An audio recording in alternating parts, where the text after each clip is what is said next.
Ephesus, this concrete solidified Rome's chokehold on Western Europe, allowing Roman builders to dominate the landscape with massive man-made monoliths. One in particular would revolutionize daily life in Rome for centuries to come.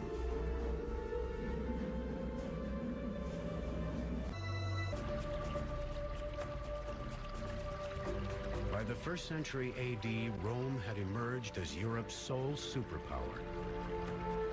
And as the Romans expanded their empire outward, they also looked inward and used their superior engineering skills to improve the quality of life within the walls of the capital city. Of all the achievements of Rome's engineers, none were as life-altering as running water. Rome's system of water distribution was a quantum leap to anything which had come before it. In the capital city, 11 aqueduct lines guided a steady stream of fresh water to its citizens, carrying a combined 200 million gallons a day into the city from mountain springs miles away. The amount of water that they brought in, just to give you an idea, the 11 aqueducts brought in more water daily than was available on a daily basis in New York City in 1985.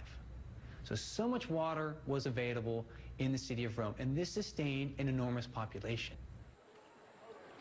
The aqueducts fostered the growth of a new urban culture.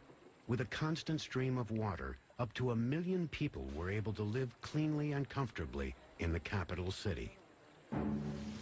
And it's the water from the aqueducts which can flush out the human filth and keep your city clean. This is another reason why the Romans think that they're superior. It's because they're cleaner than everybody else. No single emperor can claim credit for the success of the aqueducts. They were built over the course of several centuries. Aqueducts are not that complicated in theory. That is that water seeks its lowest level, and therefore that you can run water down a slope from any area to another area. So that's a pretty simple premise that everybody would have known.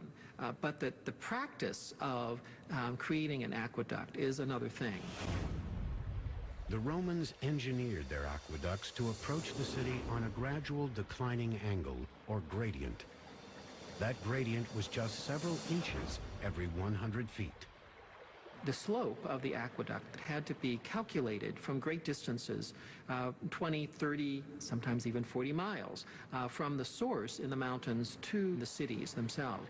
That had to be consistent. They couldn't deviate from it, regardless of what the terrain was. To maintain the water's precise descent through high mountains, Roman engineers dug perfectly angled tunnels through them.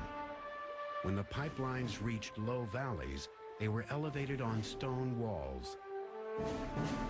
If the walls needed to be higher than 6.5 feet off the ground, the Romans saved building materials while still adding strength by perfecting an ancient engineering concept, the arch.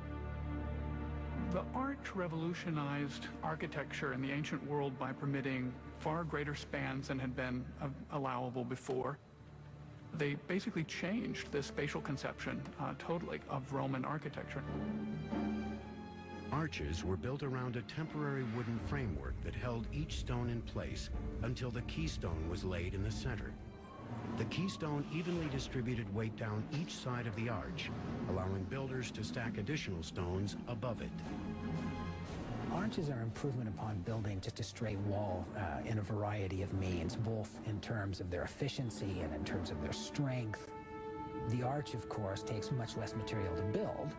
Arches are very strong at supporting things like roofs and aqueducts and whatever you want to put on top of them.